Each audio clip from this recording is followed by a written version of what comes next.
So they're all there. Let me begin first with Dr. Sanjay Baru, particularly since he will have a good sense of what the message of the book is. So I think the what I would like to say briefly about the first section of the book, because that is what interests me, are the essays on WTO. And one of the questions that was posed to the panel is on the future of the WTO. I am not such a pessimist. I think there's far too much of multilateral pessimism going around. And somehow the view that if one country, the United States, can turn the clock back, I'm not convinced by that view. I think what has happened in the world in the last decade, particularly, is that several players have become active who have still a stake in multilateralism. And as long as you have a range of countries, whether it's the European Union itself, China, India, Brazil, the GCC economies, ASEAN, Japan, South Korea, there are a large number of countries who still have a stake in multilateralism. I am not convinced that their stake in multilateralism has been overtaken by the benefits they've been deriving from regional trade blocs or from free trade agreements. I'm not, in fact, convinced that the United States does not require a multilateral system. The US has been flexing its muscles. One should expect the US to do so because it's in many ways on the defensive globally, both on the economic front as well as on the geopolitical front. And as the dominant world power, which it remains, when a dominant world power is on the defensive, it tends to assert its interests in a range of institutions, which is what it is doing. For a long time, it has questioned the relevance of the UN, and our chairman is better suited than any one of us here to comment on that. The US certainly has reduced funding to the UN, but the relevance or irrelevance of the UN is not just because of the United States. I think there are a lot of countries. I mean, for example, we in India, I mean, to what extent has the UN served our interests? I'm not convinced that the UN has greatly served our interests. So if there's a global decline in the interest in the UN, that's a different issue. To extend the argument that merely because multilateral institutions like the United Nations, or indeed even the International Monetary Fund and the World Bank, which are now facing competition from China, merely because their relevance is going down, that of multilateralism and trade is also going to go down, is a proposition I'm not willing to accept, simply because trade is a natural activity of all nations. Every country trades, and trading within some set of rules is better than trading without any rules. The age of mercantilism in that sense is over. The age when trade followed flag and the flag asserted the interests of trade, that age is over. Let me wind up by saying that the view somehow that the 19th century was a century in which the Britain laid down the rules of the game, the 20th century was a century in which the United States laid down the rules of the game, and the 21st century is one in which China will lay down the rules of the game, is a nonsensical view, because it doesn't take into account the fact that both British ability to impose rules as well as American ability was contingent upon their funding of an empire and a global army that maintained their global presence and strategic alliances around the world. China has not yet been able to do that, and I do not see China being able to do that, which is precisely why China works with India, China works with Brazil, China works with Africa, China works with other countries in order to protect its own interests in trade. It is a trading superpower. Its vulnerability is more than almost every other developing countries, because its dependence on the global market is more than the dependence of, let's say, Brazil or India or most of Africa. And to that extent, China requires a multilateral regime to protect its interests. So therefore, I end by saying that multilateralism is not as much under threat as the newspaper headlines suggest, as American writers seem to claim.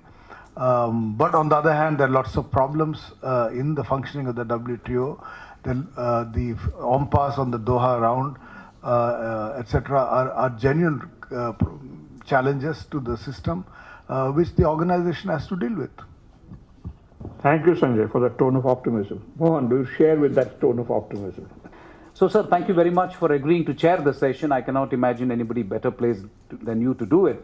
I will try to be a little bit more technical, since I have spent close to a decade in Geneva. And for somebody like me who defended India's position very strongly, but also kept in mind that the multilateral forum was really the only name of the game for India. This was, mind you, the 90s, when India got into bilateral agreements very, very reluctantly. I think there were only 3 countries attached to MFN: India, Hong Kong, Japan. Every other country was sleeping with everybody else in the name of FTA. And I think the biggest blunder committed by WTO was to unconditionally and undiscerningly approve every wretched FTA. There were FTAs, as Jagdish Bhagwati, my good friend, would say, there are some FTAs which create trade. They are more trade creations than trade diversionary. But there are some FTAs which were terrible. Unfortunately, WTO decided all FTAs are okay because the European Union started the game, NAFTA started the game, and we couldn't say no to these big guys. So that's one part of the story. I think I completely agree with Sanjaya, and I'm quite stunned by his observation, because he's several things and a guru in some respects, but he's not a WTO expert. And yet he is absolutely right. I mean, forgive me, sir, for saying this about the UN system. If UNIDO is capable of survival, I think any organization is capable of survival. So I do not see the WTO dying. So be very clear about that. He's absolutely spot on. WTO is not going anywhere. It's not dying. But that doesn't mean that for India, there is an existential threat. The problem for India, as I see it, is that we are not very good at the bilateral FTA preferential trade agreement game. We are not good at it. The few agreements that we have entered into with ASEAN, Singapore, Malaysia have been, according to us, an unmitigated disaster. They don't think so. They have happily pocketed the concessions. They want more in RCEP. But that's a different story. For India, it's been bad. At least that's the way we perceive it. You can have views on it. So if bilateral FTA and PTA is not your game, and if all the PTAs or plurilateral trade agreements that are being negotiated in the WTO, India is not part of it. We are not part of the environmental goods negotiations in the WTO. We are not part of the TISA negotiations in the WTO.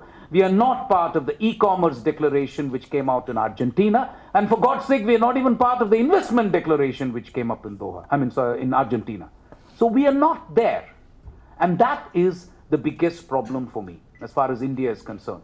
Because I do not believe, at a time when your chief economic advisor, everybody else is saying we need to grow, our exports need to grow at 15% for the next 10 years. There is no power which has really landed without making 9-10% over 10 years to lift many people out of poverty. How then are you going to assure open and unimpeded markets abroad? That is the challenge for India. So now what can India do? I believe we can do 2 things. And by the way, full disclosure, my book by Palgrave Macmillan, WTO Negotiation Dynamics, is just out as an e-version. And I have given some ideas as to how WTO can be revived. So kindly take a look at that if you're interested and if you get an opportunity. But what could India have done? What can India do? I think the first thing that India needs to do, I agree again with Sanjaya, my good friend, that it's only the United States that is actually treading down this path of unilateralism. Europe is not doing it, China is not doing it. So that's a very profound observation.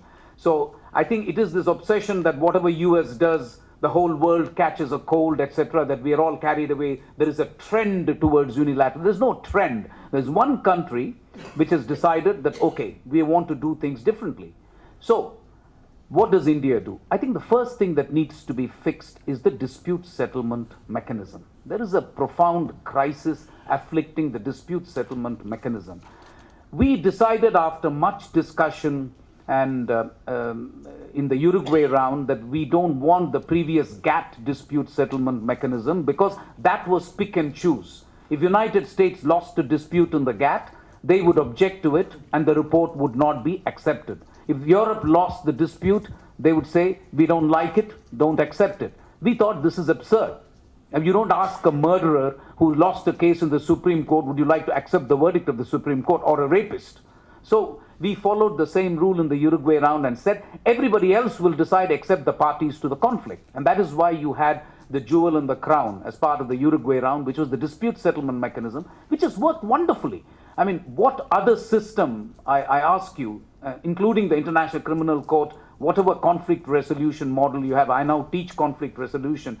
This is the best system. Which other system could have conceived of St. Lucia winning against the mighty United States? The only system that could allow this was the WTO system. What I think the US is doing, in terms of negotiations, the WTO can take care of itself and others can live with it. I think the USA's worst and most unkind cut is what they have done in terms of blocking the appointments to the appellate body. Because the appellate body is 7 wise men and women, and whatever they say is the last word on the subject, and because of the dispute settlement rule in the WTO, these findings are enforceable and binding. You have no choice. You have to accept the finding. You either compensate your trading partners or you accept trade retaliation. If you knock the bottom out of this system, then WTO loses all meaning. I might as well negotiate in UNCTAD. Why would I go to WTO? I would go negotiate intellectual property rights in WIPO. The only reason we all negotiated in the WTO was because of the dispute settlement mechanism. Every law that is enacted, negotiated, is enforceable. It's not like the resolution on Palestine, which can go on for 45 years in the UN system. That's what we WTO guys used to say about the UN, somewhat disparagingly. But if WTO now says, after Doha, and I left WTO in 2001 after launching the Doha, where we thought we had made huge compromises to get this new round going, and then to find that nothing much has happened in the WTO is, I think, for 2 reasons. One, I think the Western countries basically felt if in the Uruguay round we could get away with murder, we can get away with murder every time. That didn't happen. Because there are countries like China and India which now don't just drop dead and roll over. You basically say no. So that is one part of the problem. The other part of the problem is that even smaller countries now have realized that what matters, what happens in the WTO matters to them existentially. So they have started taking more interest, countries which had 1 or 2 diplomats running between UNCTAD, WIPO and WTO now have full-fledged missions, which now take a lot of interest in what happens in the WTO. So by definition, negotiations have become much more difficult. But I think the major problem is that the developing countries think that the imbalances of the Uruguay round and the heavy concessions made by India have somehow got to be compensated by developed countries in the future. The developed countries basically think that negotiation is dead and gone. We have pocketed what we have pocketed. Let's start a fresh round and a fresh give and take. That's the real problem, frankly. That is the real problem, because we see it as a continuum, several developing countries. They do not see it as a continuum. And that is the reason why basically they're asking for really the setting aside of the Doha round and then move on to something else. So coming back to my prescription, because there are other panelists who need to speak, and I'm happy to interact later if there are questions from the audience. The first thing that needs to be done, I think, India, if it can get together with EU and some other like-minded, it cannot be the non-aligned kind of countries or a G77. That will not work in the WTO context. But I think the India, EU, ASEAN, Brazil, Australia, China. This, I think, is a necessary kind of quorum. And all these countries will stand by dispute settlement mechanism. And it needs to be made more effective, or at least you go back to status quo ante. I think that can be done. What does US want? US wants a complete cast iron affirmation that the dispute settlement mechanism will not add to the rights and obligations in terms of its judgments. That is something the appellate body has done.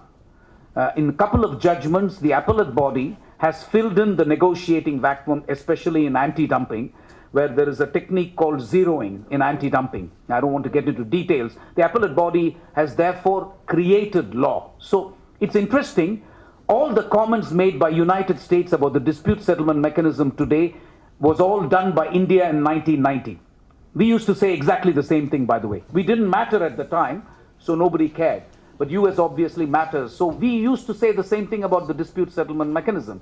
So I think if the General Council, upon, shall we say, prompting by India, EU, Brazil, etc., if we can make a statement to the appellate body and the dispute settlement panel, number one, don't create new obligations, not for United States, not for India, not for anybody else. Only deal with the issue in front of you. The appellate body has got this bad habit of, going all over the place, making judgments which are, obiter dicta. So you have that problem. Those of you who are knowledgeable about WTO will know what we are talking about, So that is something we need to avoid. And lastly, just make sure that the appellate body reports and the panel reports are reduced dramatically in size. There has been this unfortunate tendency in the WTO to have a 400-page report. I have participated in 5 panels, dispute settlement panels in the WTO, and 400 pages, nobody reads it. You read the executive summary. So I think something needs to be done to simplify issues, make the plaintiff's arguments clear, the complainant's argument clear, and you say this is what the panel thinks according to the law. That's it. It shouldn't take more than 10, 15 pages. I don't know why this is so complicated. So I think if this can be done, there is half a chance that Mr. Robert Lighthizer can be convinced that, listen, henceforth, you will not have this problem with the WTO dispute settlement mechanism when it comes to judgments in the US. On the other hand, the US must be told that you cannot then say that if you lose a case, you will not accept it, but if you win a case, it's fine. The biggest silver lining in the cloud that I see with regard to the dispute settlement mechanism is that the United States, in taking 3 actions against China recently, has nevertheless chosen to go to the WTO on intellectual property rights. I think that's a very, very positive development. They haven't lost faith entirely. On Section 301 actions against China, there is a part of it where they have chosen to go to the WTO dispute settlement mechanism and say, we are contesting China's actions under the TRIPS agreement. That's a good sign. I think one should use that to tell the US, you are not going to get an appellate body judgment if there aren't enough judges. Incidentally, it's an Indian who's now heading the appellate body bench, Ujjal Singh Bhatia, who is a former Indian ambassador to GATT and WTO. So I think there is half a chance there. But for that, I think you need to mobilize action. I also have to frankly say, I'm speaking under Chatham House rules, I'm still not off the cooling off period. It's 1 year before government servants can speak very freely. I'm still 9 months, so don't get me into trouble. But jokes aside, I think one other thing I think that needs to be borne in mind is basically that if you can, India has a problem with the United States on the trade front. Otherwise, I would have said India alone can do this. We are very well placed in the WTO to do this kind of thing, to create a consensus on dispute settlement. But we have a problem with the I think while the strategic and defense relationship with the United States is moving ahead very, very rapidly, we have a problem when it comes to intellectual property rights, and the trade subject, the trade dossier with US is a problem, which is why I think an alliance between India, EU, and EU, especially Germany, France, UK, who I think are on the same wavelength. I think there needs to be friends of DSU created by India. I think India can do this. The second thing that needs to be done from India's perspective is, very frankly, I have not understood why we are objecting to negotiations in investment. It's hard. It is one thing for India to say that we will object vehemently to labor standards being included in the WTO. It's one thing for India to say environmental standards should not be included. That's fine. Our CEP does not have these two, so we are okay with it. although we're having trouble, but we are okay. At least the subjects are okay. E-commerce poses certain problems to us if you're interested in net neutrality and if you're interested in issues like data exclusivity. But I still think it's much better for India to discuss these issues within the tent than outside the tent. And you know, I feel bad as a negotiator because sometimes I get the feeling that the country thinks we have done a very bad job. I don't think so. I actually think that in intellectual property rights, most of the damage happened for India when India walked out of the Uruguay round. It was that 1.5 years when India did not participate in the intellectual property negotiations in the Uruguay round that the maximum damage happened. Indian negotiators obviously are intensely hated by their other counterparts. That's fine. You're not in a beauty contest. You don't have to be loved. But I don't think you can say, anybody can say that Indian negotiators have let the country down. We've done a wonderful job, actually, both in Uruguay round and in Doha. You make the best of a bad job.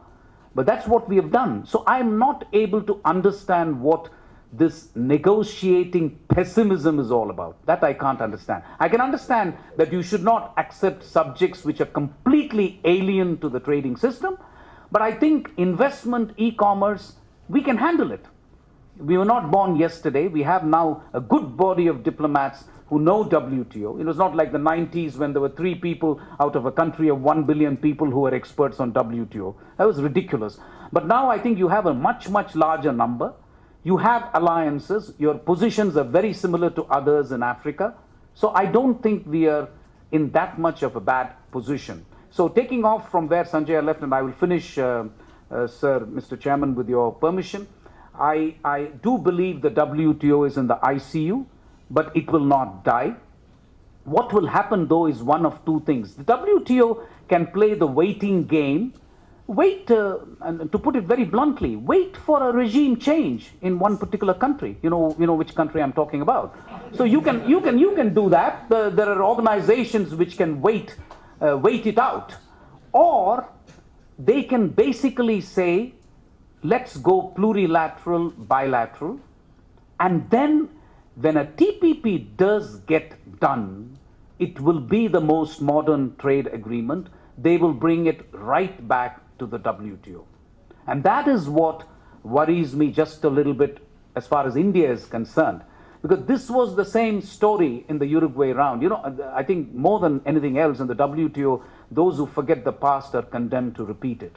And this is exactly what happened to countries like India. They had actually knocked every other country on the head, made it accept the intellectual property rights, and we were left alone. That's what they will do. And other countries will initially start by agreeing with India, and then as time goes by, they will take care of their interests and desert us. We are used to that also, by the way. That's not a problem again for Indian negotiators. Eklo chalo has never been a problem. We are quite happy to do that. But I think for India, the time is therefore a judgment call. How badly do you need a multilateral trading system based on MFN? It is as simple as that. Are you okay with a range of bilateral agreements whereby your exports alone will happen at a much higher MFN rate and everybody else will export to the same attractive markets at 1 or 2% less than the MFN? If you can live with it, you do what you're doing now, which is treat the whole thing, let it take its course. But if you don't, and I think we can't afford to wait, in which case I think we need to now take proactive action to make sure the multilateral trading system is revived before it is too late. So, Mr. Chairman, thank you very much once again. Well, I can clearly see that Mohan did the best of a bad job when he was working.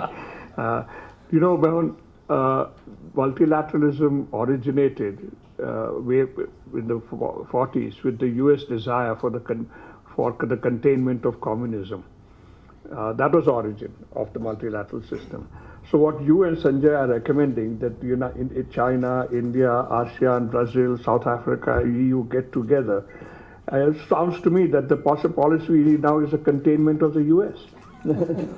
That's the strategy that you're advocating, that what the world needs now is containment of the US. Okay, let me turn to Mr. Mustafizur Rahman and look forward to what he has to say on this. Thank you, Chair. It's really a privilege and an honor to be speaking on this panel with so many eminent speakers, and particularly yourself being the chair. But first of all, let me register my deep appreciation of the lifetime work of my senior friend Pradeep. We have always been looking up to him since we were young in the 1990s, and Pradeep was our guru. And we had many street fighting days, and we have always looked up to him in the context of the issues that Bangladesh and other LDCs were flagging in the context of WTO negotiations. So this is an opportunity to say thank you to Pradeep for everything that he has done. And in fact, he was one of the very first persons who really got ourselves interested that when we talk about multilateralism or trade, at the end of the day, it is the people, it's the consumers. And that little person in a little corner who is not represented in the negotiating table, his or her interest has to be taken into account and kept in mind. I think for that we are very grateful to Pradeep. Now the theme of today's discussion is very important in the context of what is happening in multilateral trade-related arena. And my two eminent predecessors, the panelists have, well, before I was coming to this panel, I was not sure what will be the vibe of the panel. Because, and then when I heard both of them, I'm really encouraged that we are on the same page, that it is still premature to say that WTO is dead. Maybe it is in coma, but we can still revive it. I think that is something that and I really appreciate my two predecessors have emphasized on that. Coming from an LDC such as Bangladesh, we always have appreciated WTO in the sense that for the weaker nations, a rule-based multilateral system is maybe not the best, but it is best amongst the possible scenarios that one can think of. My own country, Bangladesh, has benefited tremendously from being member of the WTO. I think we have friends from Nepal here as well. We have made very good use of the duty-free, quota-free market access, which is provided and endorsed in the WTO for the LDCs. And now, as we go forward, for example, Bangladesh is making two graduations. One graduation, we will be out of the LDC group by 2024. We have already been accepted for eligibility in 2018. And so after two triennial reviews, Bangladesh will be out of the LDC group in 2024. So will be Nepal.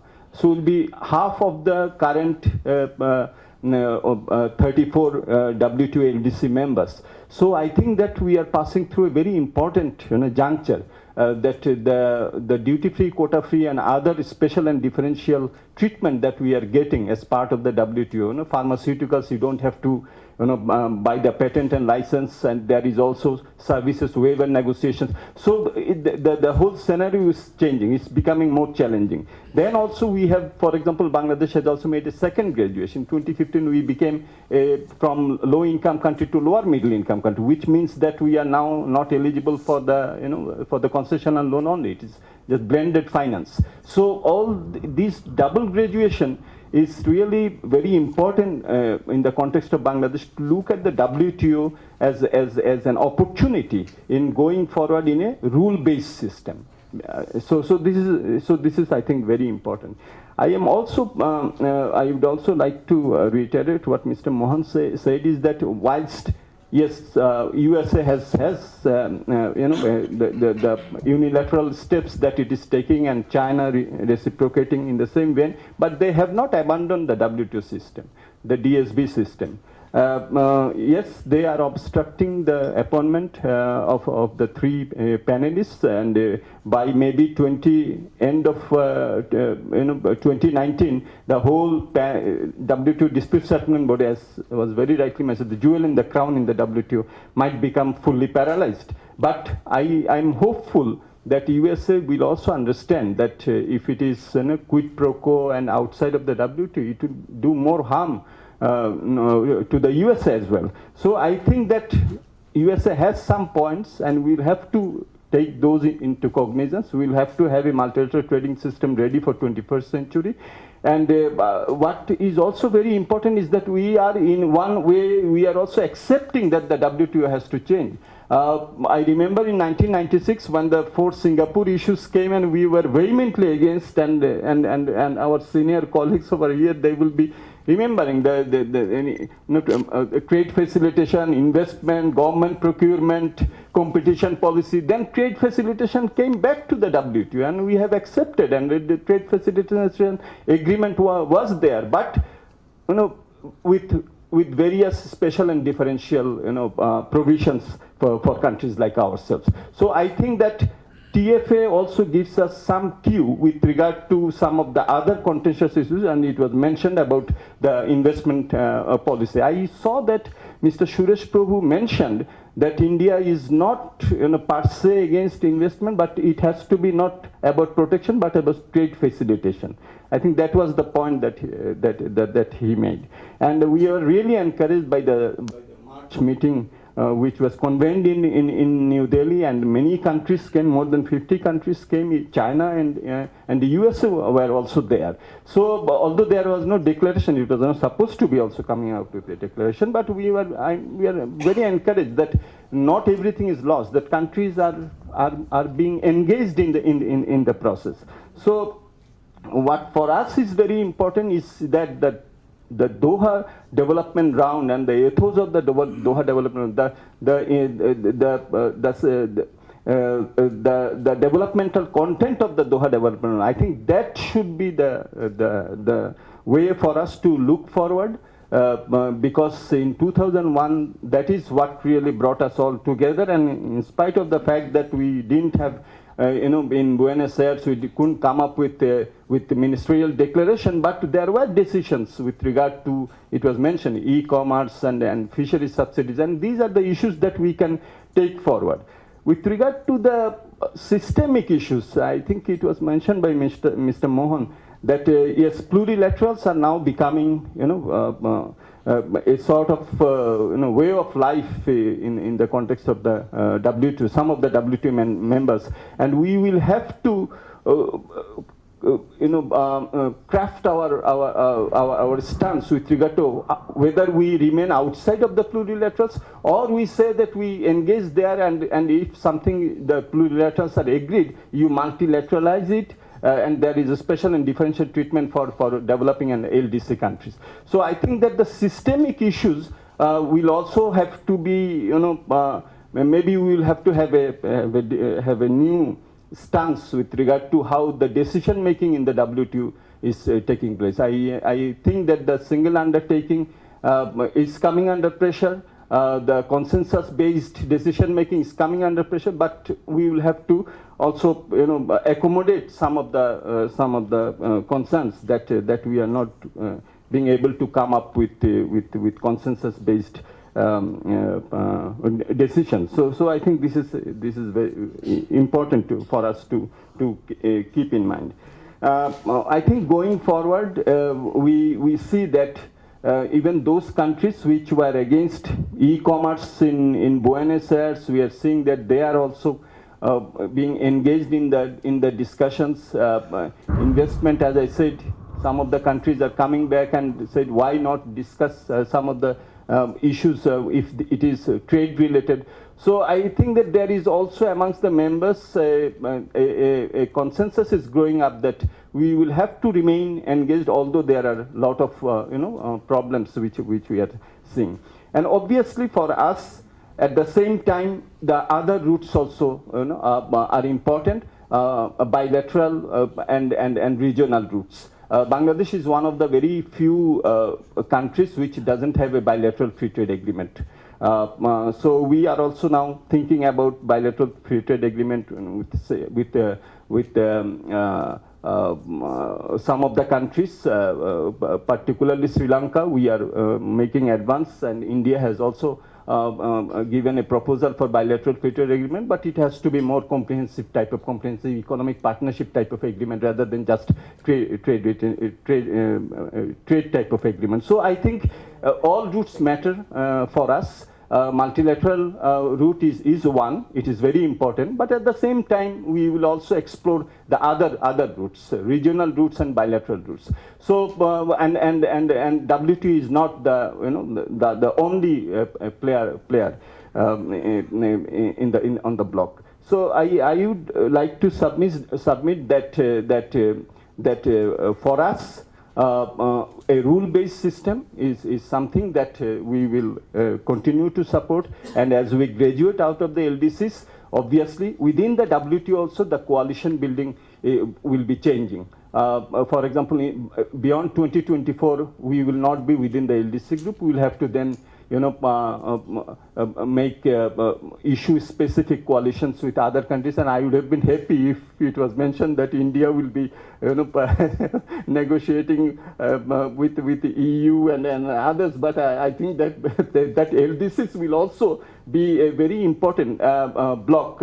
You see, half of the LDCs will be graduating beyond 2024. So that will also be a major force within the WTO. And one will also have to remember that one of our demands within the WTO is that how do you help, how does multilateral system help the LDCs which have graduated to make graduation sustainable? That is also very, very important. In fact, in 2005, there was a decision that the multilateral system and the WTO members will help graduated LDCs. And that's when the European Union came with the proposal that even if the LDCs graduate finally, they will provide duty-free, quota-free under the everything but arms, the EBA, for another 3 years. So, for example, if Bangladesh graduates finally out in 2024, we will get the duty-free, quota-free from the European Union till 2027. So these are also the issues which we have an interest, even if we graduate within the WTO system. So I would like to submit that we will be there if, India obviously is a major player in the WTO, and I think that the LDCs have a common interest with India in making the multilateral system work. So please count European Union and Brazil, but also count the LDCs. Thank you. Thank you very much. In many ways, what we have just heard is something I certainly saw a lot of when I was in the UN, which is that ultimately the people who care, for whom multilateralism is most important, are what I would describe as the global SMEs, small and medium economies. And they are the ones who need it much more. The big guys can always look after themselves, you see. But it's these people who have, and in some ways the role that the UN has played is in providing a space where SMEs, the new people who have come up and become big, China, India, etc., and the old powers can talk with one another. And many of the coalitions that have been built, which have worked in the more operational forums like WTO, had their origin there. But we'll come back to all that much later. Shakti, all yours. Historically, we are told that there have been 3 phases in the recent, 1870s to the First World War was the first, not the First World War, going on to 1929 in the Depression and the crash, and Smoot-Hawley was the first phase. Then 1945, USA pushed up to, say, the second oil crisis of 1973, and then of course stagflation in Europe, etc.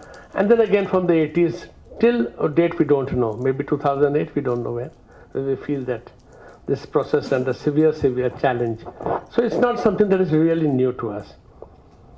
Now historically, India has been an extremely open economy. In the 60s, 70s, we were told these are smugglers. They're not smugglers, they are free traders. They've always traded with Africa, West Asia for thousands of years. Now we brought in a legality and had made them smugglers.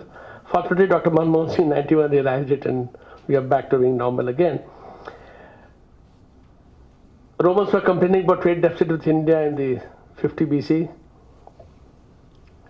In 17th century, Russia and Kazan sable was being quoted in ruble and the Indian currency.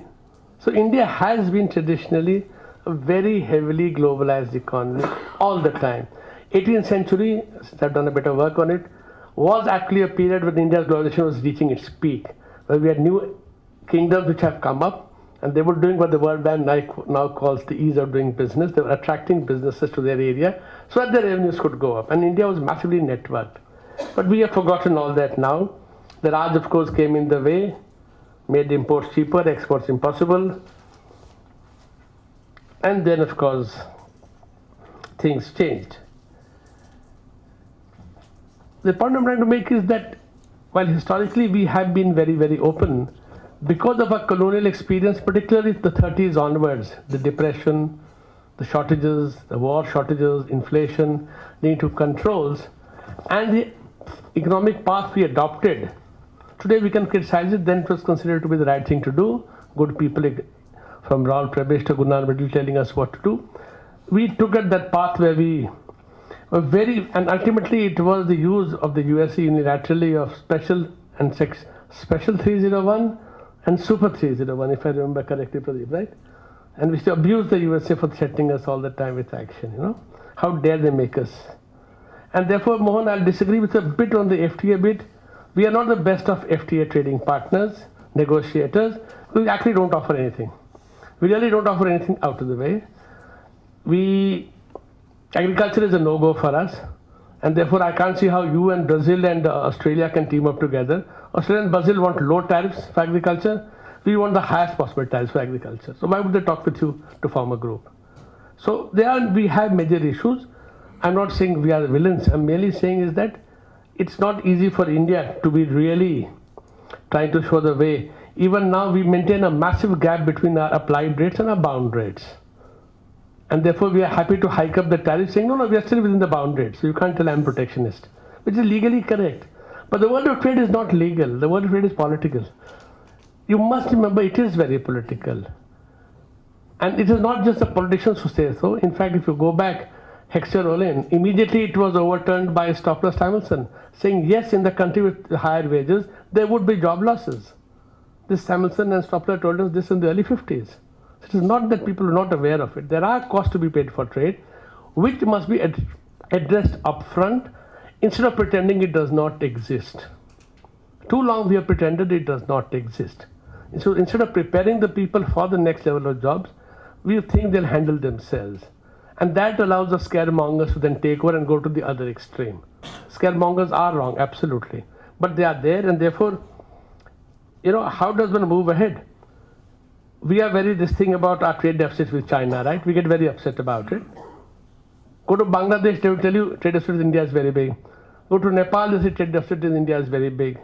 USA tells us your trade deficit, So bilaterally, when you look at it, obviously it is political. It's not right. Bangladesh needs a trade deficit with India. And as I told my Nepalese friend all the time, yes, 70% of your imports are from India, but 70% of exports are also to India.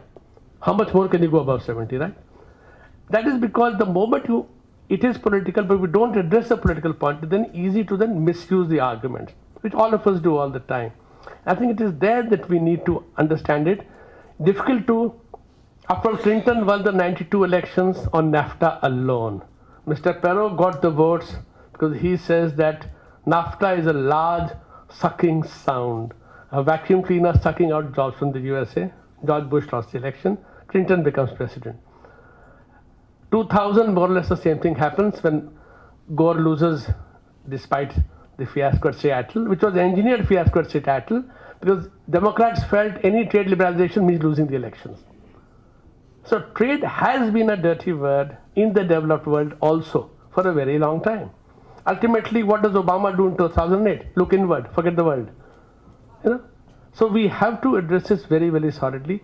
We've tried our best through multilateral, has not worked, plurilateral, bilateral, to the extent that most countries spend more time negotiating than actually attaining anything.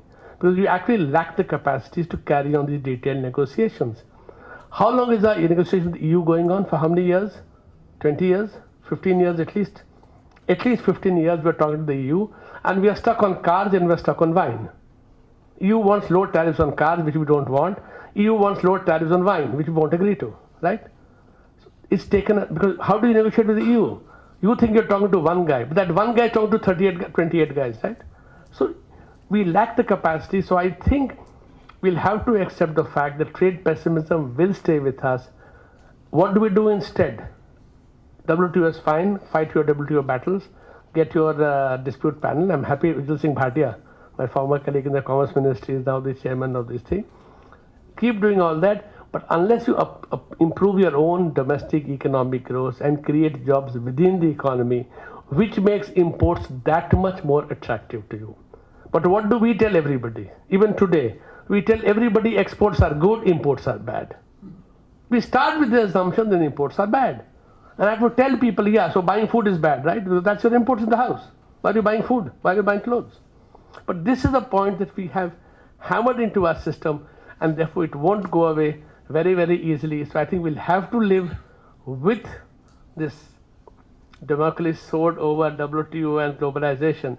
But as I said, it's not something that we really worry about, be paralyzed by it, but learn to accept the political reality of it and then try to work incrementally at different fronts at the same time. Thank you very much. So what you're saying is mercantilism never disappears all that quickly. It remains there, however much people may talk the trade liberalization. Pradeep, why don't you comment?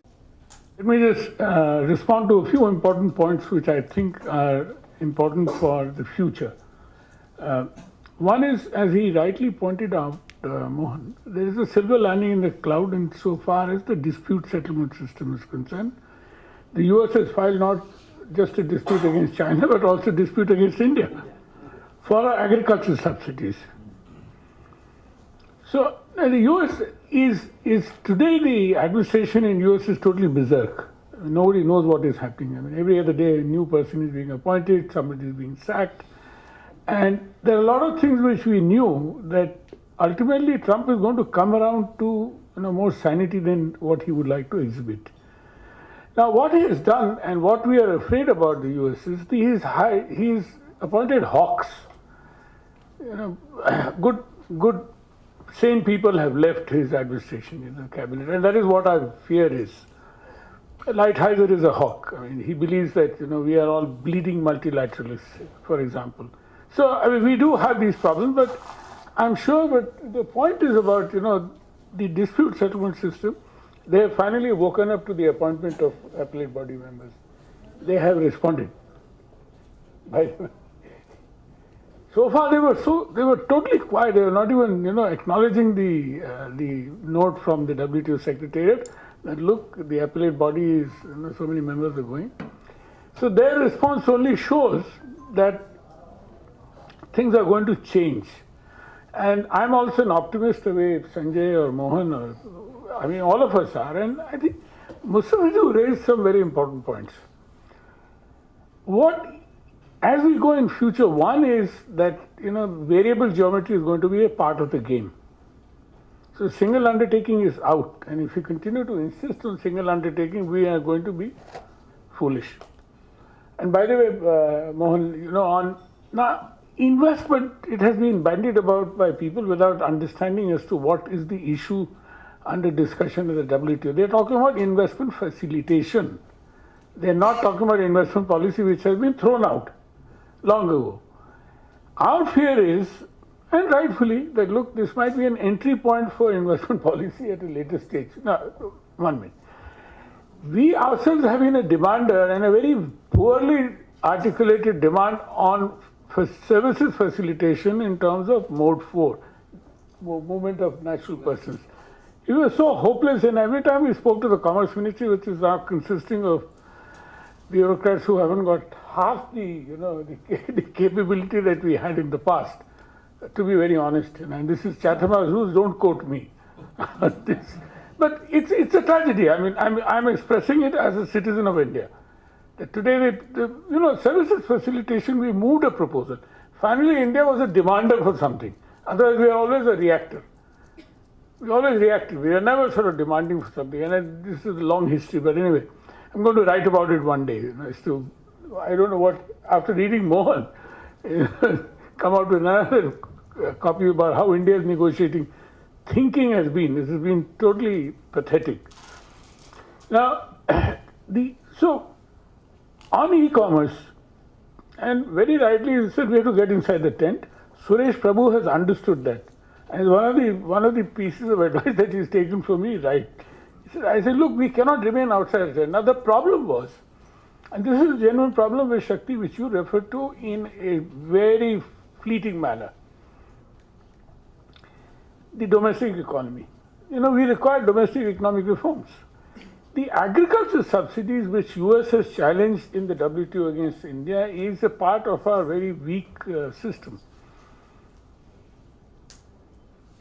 Including, every time we go to the industry, and we work with the industry also quite closely, CII and FICCI, etc. They often speak about the fact is that they're so disadvantaged as compared to any other manufacturer in Bangladesh, for example.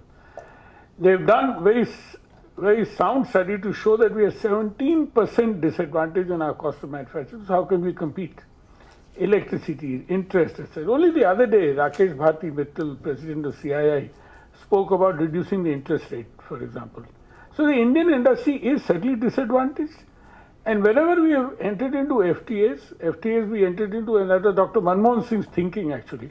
He sacked Kamal Nath and put Anand Sharma as the Minister for Commerce.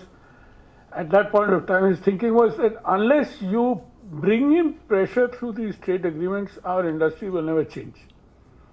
Why do you think China entered the WTO? To only lock in domestic reforms. Otherwise, they would never have been able to do it.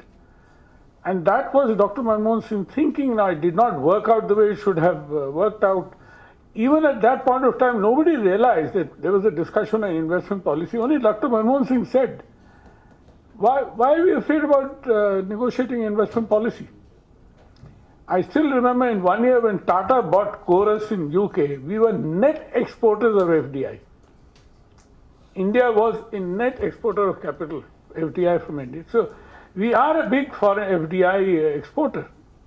So we have interest. We have interest in a small country like Maldives. Cancelled a contract of GMR on the airport, if you remember, and ultimately they got it through.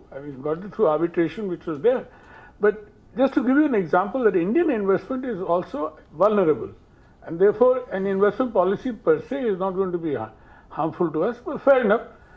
We are afraid that, and incidentally, US is not interested in investment policy. They want a very high standard agreement.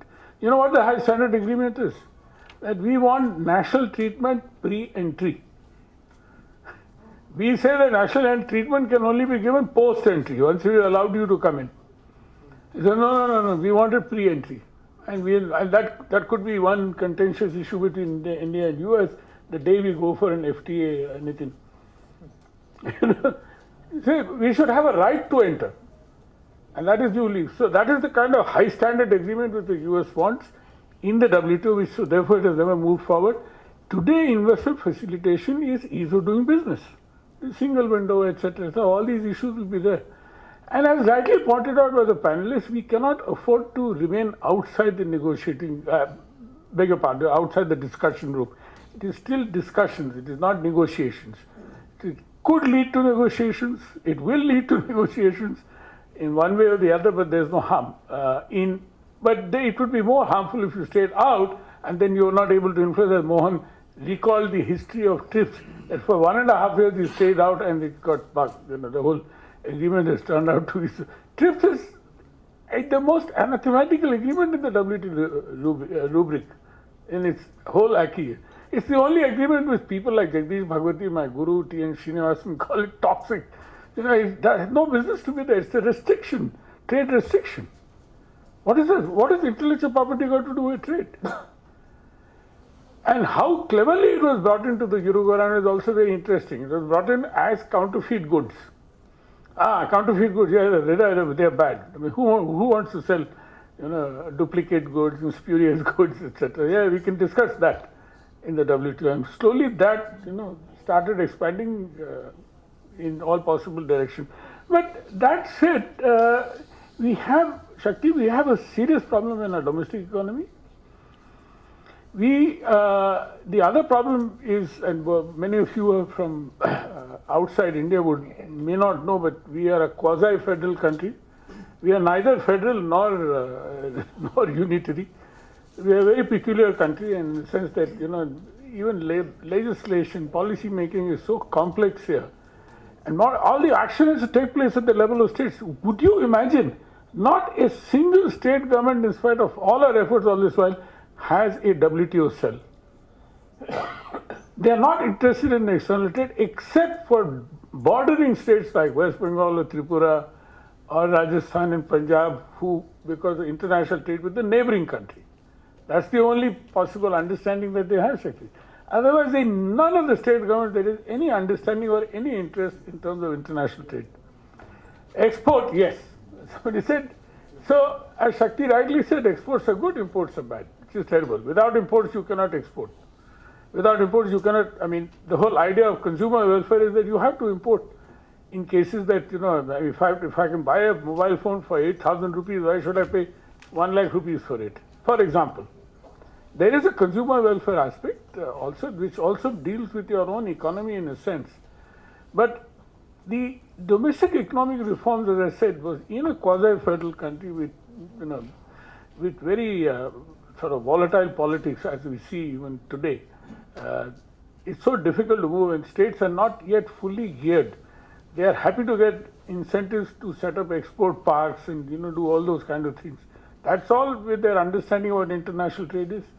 Shakti, their understanding of international trade, even a state like Delhi, is zero. Absolutely zero. There is no understanding at all. And therefore they are not able to contribute to policy making at the center, and therefore it is entirely a central issue.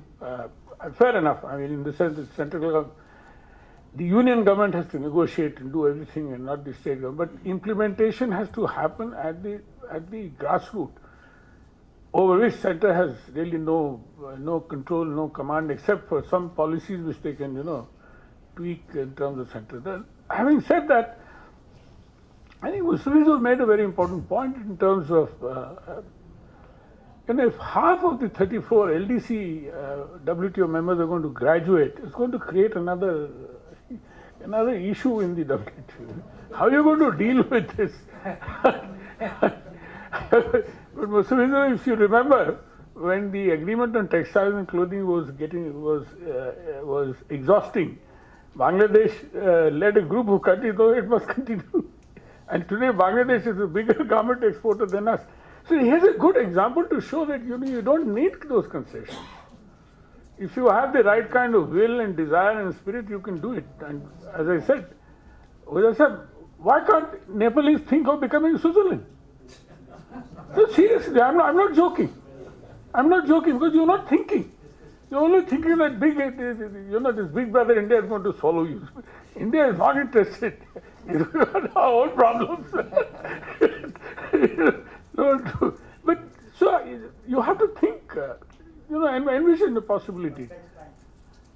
Today many times we do South Asia events, inviting Pakistanis. We do it in Kathmandu. We can't do it in India. It's always so difficult here. Why can't you take advantage of your location, including your neutrality or whatever? Thank you, sir. We can encroach a little into our drinking time. So may I invite any questions, comments that people have particularly? Yes, please. Director of the Department of Trade, Minister of Commerce of Myanmar. So I've got some questions to Mr. Mohan Kumar. So before I ask the question, I would like to express my heartfelt thanks to all distinguished panelists for your very insightful and very fruitful discussion. So of course, Mr. Mohan Kumar, you are rightly point out that India negotiators are very tough, because I also witnessed how tough they are filed the TFA negotiation during the 2013, and of course, another thing is, the thing is, developing country, they do no longer want DDA negotiation, as you know, and they are now putting the new issue like the e-commerce, also the investment facilitations, also BISME, micro, small and medium-sized enterprises.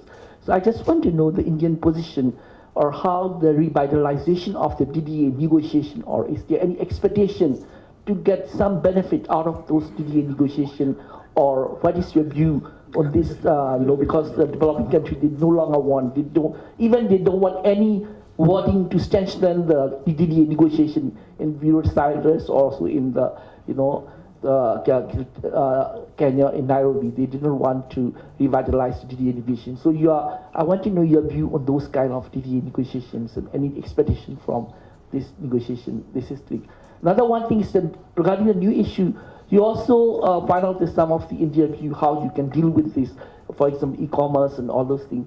So as you mentioned, some country they just want to wait and see, and some country they want to go and see because they want to discuss and they want to engage in the negotiation or discussion or how they can benefit out of those new issue negotiations.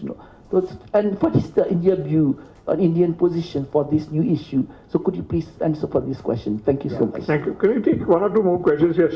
Can we pass this? Let's take about 2 or 3 questions and then we can. Thank you very much.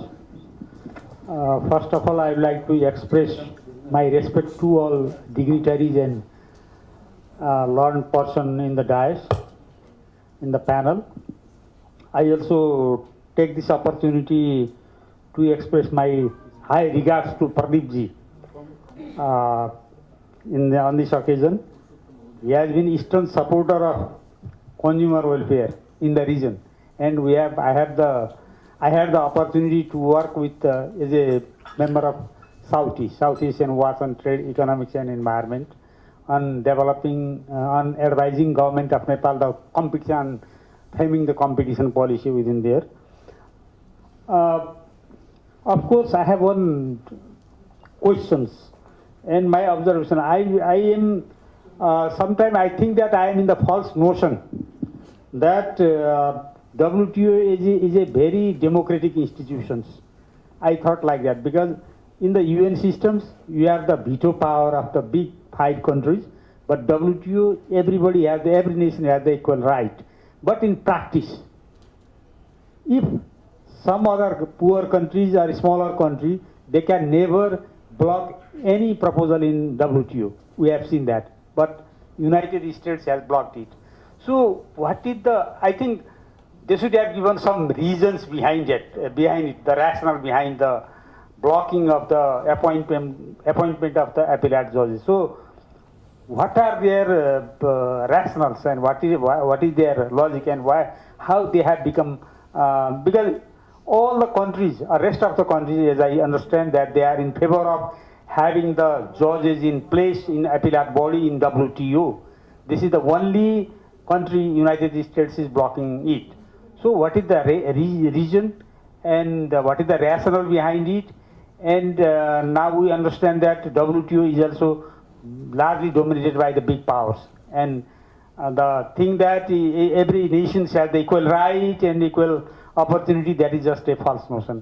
Am I right? Just I ask this question to Ambassador Kumar. One more question. Hi, this is question for Mr. Mohan Kumar. I take a slight exception. Where are you from? Sorry. I'm Animesh. I'm from Moody's. In India. From? Moody's. Yeah. I take a slight exception to the statement you said that it's about regime change. We can wait about regime change in the US.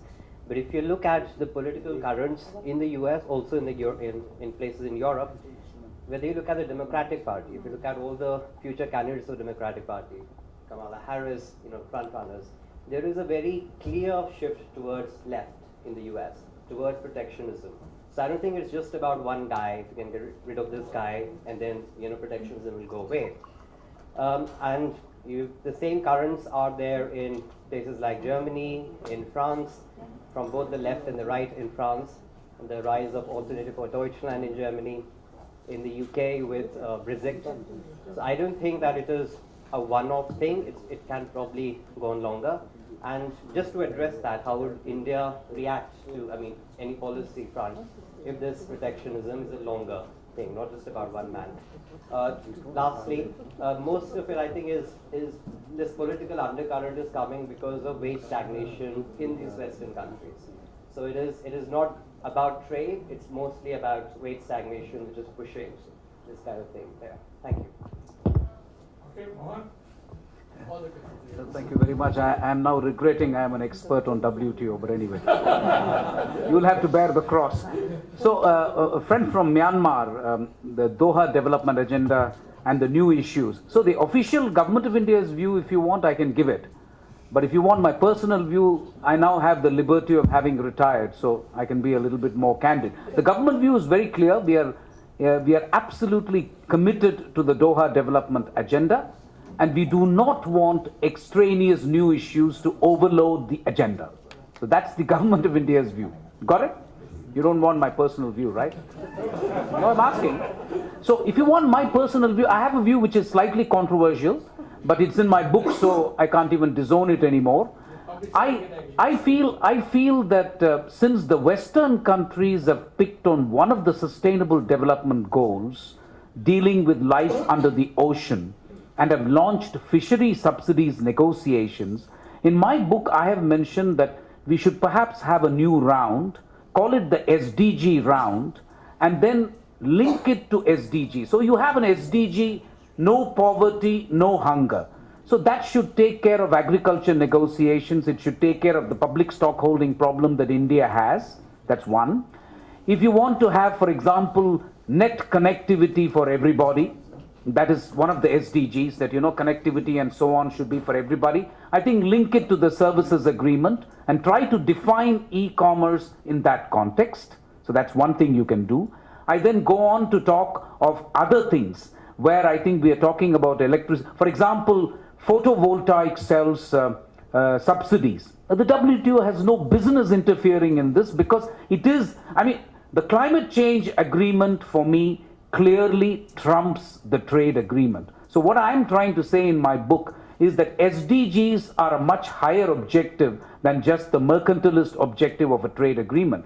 Now, how tough this is going to be for the US to accept, I don't know. Many Western countries may not agree. But they are the ones who picked up this SDG on fishery subsidies. I do not see why India should not pick up on other SDGs, which are actually much more important for India than saving fish. To save human lives, I imagine, is much more important than saving fish, right? So I think those SDGs are extremely critical. So I've talked about an SDG round. The problem, political problem that this poses, which I'm also aware of, is that now kind of disengaging from the Doha round has become very difficult for India because we invested so much. By the way, I must also tell you, it's curious that having been part of the Doha round, and then I left the WTO, the Indian Parliament tore us and told us that, ripped us apart and told us that we had sold out. That's also true, huh? So it's not as if we were in love with Doha round when it happened. We are now in love with Doha round. So times also change. But that is my answer as far as, and as far as the new issues are concerned, you heard me. I really think investment and e-commerce, we are better within the tent than outside it. Now, my friend from Nepal, I don't want to really bore the audience with highly technical details, but the US rationale on the dispute settlement mechanism is not irrational. Their objections to several other things in the WTO can be described as irrational. The dispute settlement mechanism, what they are saying, is actually based, from their point of view, it is logical. The dispute settlement mechanism cannot create law in the WTO. They are only supposed to interpret law, which has already been negotiated by members of the WTO. But I can give you examples where the appellate body, I think, has gone just over the line. And one of them I mentioned is the zeroing technique used only by the United States on anti-dumping. We all knew that, but we decided not to cover it in the Uruguay round anti-dumping agreement because the US would have walked out. Everybody knows that. So for the appellate body to now needle the United States and say, hey, this practice is irrational. It is irrational, by the way. That's not the point. The point I'm making is that in the WTO, like a country, you have different branches. The members create law. The appellate body interprets law.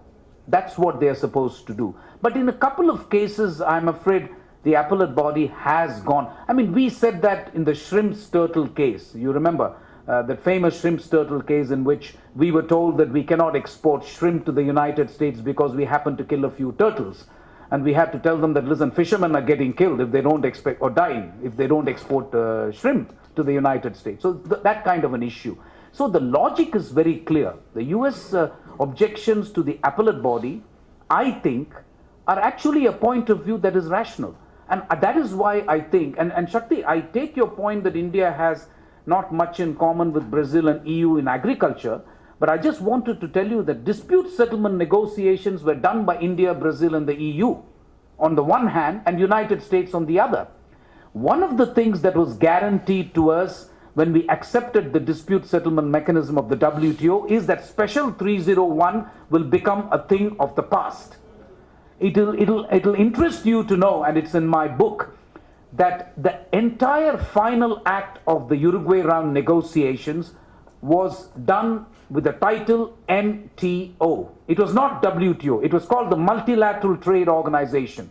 Last minute, Patrick Moynihan of US calls Andy Stoller, my good friend, DDG WTO, tells him, you use the word multilateral, this is never going to get past the US Senate and the Congress. So we destroyed all the front pages of the bloody document and then made it WTO. Because the US said we are not going to give up our ability to take unilateral action. It's as simple as that. But you must realize that after the entry into force of the WTO, this is probably the third time that they're using Section 301. They use the Section 301 as a threat, but to be taking action, this is really the second or the third time. If they do it against China, this will be a new thing. And so China is right in saying that Section 301 action will not hold up in the court of law in WTO. But that is why they very cleverly, the US has done three things. One, they have said some of the Section 301 falls outside the ambit of WTO. They do not want the WTO dispute settlement mechanism to look at it. But the one which deals with intellectual property rights, they've actually come to the WTO and said this is within the WTO, please judge it in our favor. So I think they've been clever about it. There was a panel judgment which said Section 301 is not inconsistent with WTO law in 1997. It never went to the level of the appellate body. Using an expression like not inconsistent is very typical in WTO. You're not saying it's fully consistent, but you're saying it is not inconsistent, double negative. So that's what they have said with regard to. So I think there is a case. I think somebody should talk to the US, really. The US has legitimate concerns on dispute settlement mechanism. That's my feeling. We should talk to them, and nobody's talking to them. That's the problem. And I think EU, India, Brazil would be a good. This is just on dispute settlement. I'm not saying on agriculture or other negotiations. Just on the systemic interests to kind of say that, listen, you are destroying an institution that you built. I think this could work, I think. Friend from Moody's. Yeah, look, maybe the choice of regime change was wrong, so I beg to be forgiven. But what I mean to say is, it is one thing to say that there is a movement in the West which is in terms of a backlash against globalization. You can say that. But I do not share your view that everybody will go around bringing institutions to paralysis. For that reason, I don't think Germany is doing it. I don't think France wants to do it. I don't think UK wants to do it. So there I think you have a difference. You literally have a leader of the free world, Mr. Donald Trump, who believes that the multilateral institutions have not served US interests, and therefore he's opting for a bilateral route. I don't think you are seeing any other Western leader do that. Backlash against globalization is another matter. And that is a different issue. And if you want to know how India will handle it, I think for India it is a challenge. Because more than any other country, I think we need markets to be open.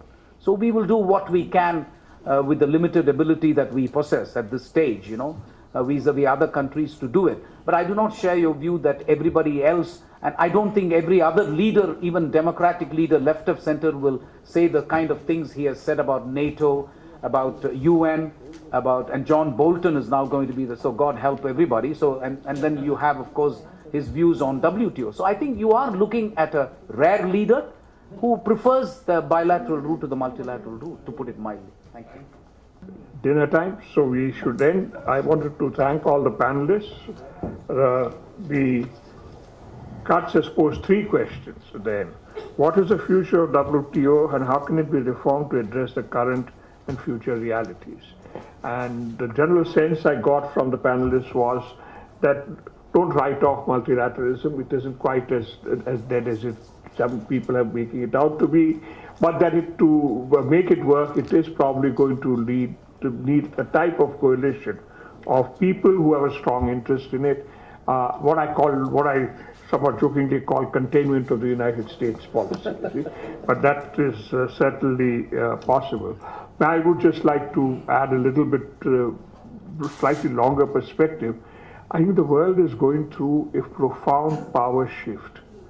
And unless multilateral institutions start reflecting that power shift, they will be dead. This is as simple as that. You cannot expect to have a system where the old powers continue to run the system when there are new powers who are coming up and have come up and are going to be there. So I'd say that the challenge today is to see how we can get a de facto transition from the post-war system to something which is more reflective of today's world. And you have absurd situations like the board structure of the World Bank, for instance. Look at the IMF, it's become an irrelevant institution. And now, why? Because basically Asian countries have essentially opted out of the IMF. They have basically opted out of the IMF for all practical purposes now, you see. So I'd say that the future is WTO is one important dimension of WTO, which has been extensively discussed here, is that it's our first experiment at a law-based multilateralism, where we have rule of law, which has to be then implemented through a judicial process. Now, he did talk about it, reminded me of our Supreme Court, which also has a habit of making law, and which also has a habit of making rather lengthy judgments. But this will happen in any system where you're trying to do a rule of law-based activity, where the law cannot anticipate every situation. So you will have to create a dispute settlement mechanism which has credibility in the eyes of the litigants, of the people who are there. A problem not very different from what we are facing now in India. The credibility of the adjudication system. So we should look also into that. And it's not just whether they will always make some law. Is there a strong case for developing countries to get together? Yes, I think in a sense you made the case, but I think it'll have to be elastic in the sense it can't be just the big players. You will have to recognize the fact that if you want multilateralism to work, it must also reflect the interests, what I call the SMEs, the small and medium economies. It cannot be something which is simply reflective of the interests of those who are already wealthy, already powerful, already rich. In a sense, what you need is, in the institutional frame, something which is the equivalent of Schumpeterian creative destruction. As Schumpeter told us in terms of technology and that development doesn't progress unless you have creative destruction, unless those who are established are in some ways are forced to give way to the new entrants. We've seen this in our own corporate structures also happening over the past many decades. What role can an aspiring democracy, why aspiring democracy? I thought we were already a democracy. But what role can a country like India play? The message I get from everybody here is you do not play a role by staying out.